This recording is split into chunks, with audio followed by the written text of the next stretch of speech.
Welcome back to The Explainer. Today, we're putting on our financial detective hats to uncover the truth behind a casino stock that looks suspiciously cheap on paper.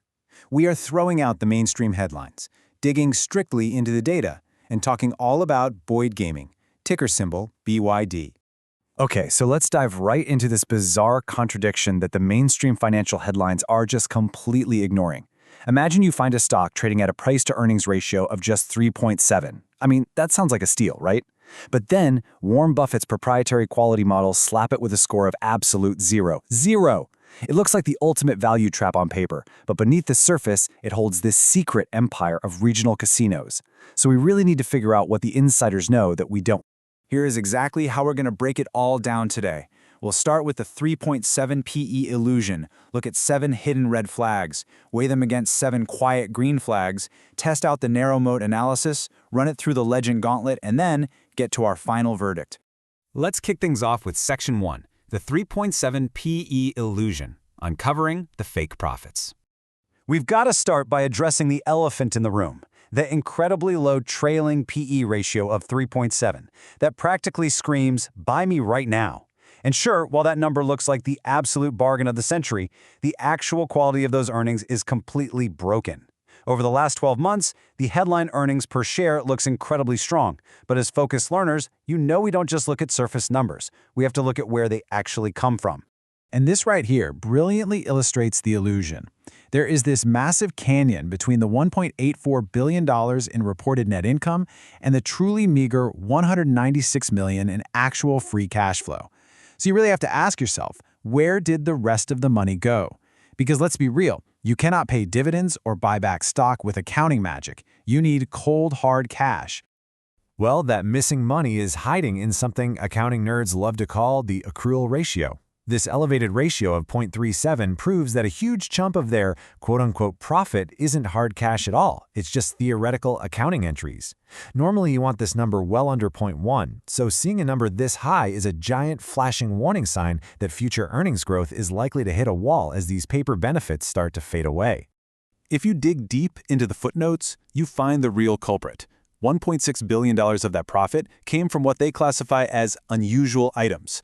It's basically a massive one-time sugar hit. If you strip that gain out, that insanely attractive forward PE actually jumps up to about 11.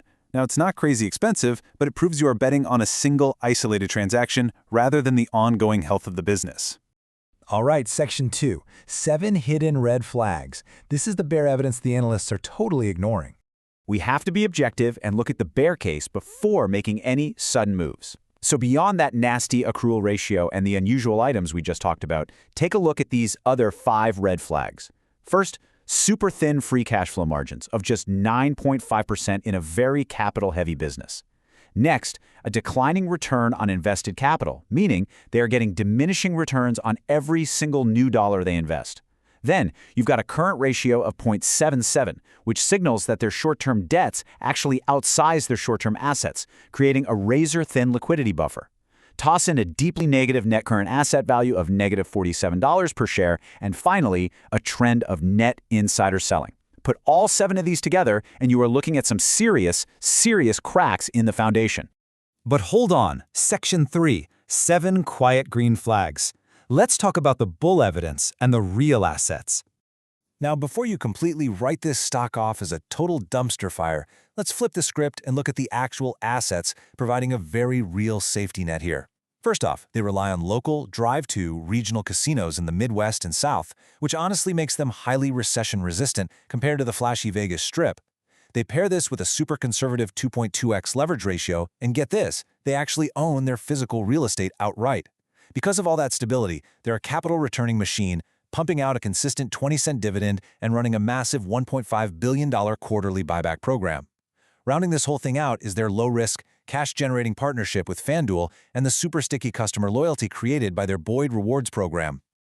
Moving right along to Section 4, the narrow moat analysis. Let's see how those castle defenses hold up.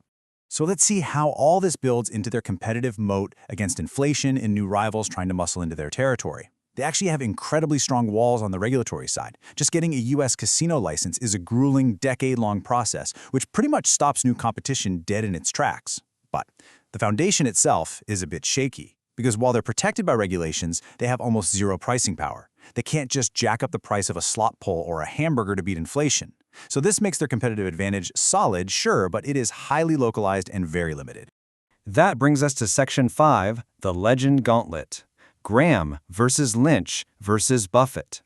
It's moment of truth time, folks. We are putting Boyd Gaming through the strict financial criteria of 3 legendary investors. First up, Benjamin Graham. His classic formula actually shows a massive 36% undervaluation, giving it a fair value of about $130. But his strict rules for balance sheet safety make that negative net current asset value a total deal breaker. Next, Peter Lynch. He loved growth at a reasonable price, but that apparent 57% growth rate is just completely distorted by the one-time item. And Warren Buffett's model? It literally spits out a flat 0%. At the end of the day, all 3 masters ultimately reject the stock because of the terrible balance sheet safety, the fake earnings growth, and the lack of a genuinely wide moat. I mean, Peter Lynch's golden rule is especially relevant here. He famously said, "Never buy a story without earnings." And that reminds us that Boyd's projected 5-year growth is literally an accounting mirage. In reality, their earnings are actually expected to shrink next year once that $1.6 billion one-off sugar hit is completely digested by the market. And finally, Section 6, the final verdict. Let's weigh all the evidence. Let's step back, review the evidence, and determine exactly who this stock is actually meant for. Because despite all the rejections from the investing legends, there is a very specific type of investor who might really like this. Ultimately, this is a localized turnaround play for regional casino believers. If you're a deep value dividend investor who loves the safety net of real estate and a $1.5 billion buyback machine, well, this might be your income play. But it is a highly, highly dangerous trap if you're hunting for classic, high-quality fortress-like investments. Disciples of Buffett and Graham are going to see right through that 3.7 PE illusion. The stock is essentially priced for perfection, but the foundation has some very clear cracks.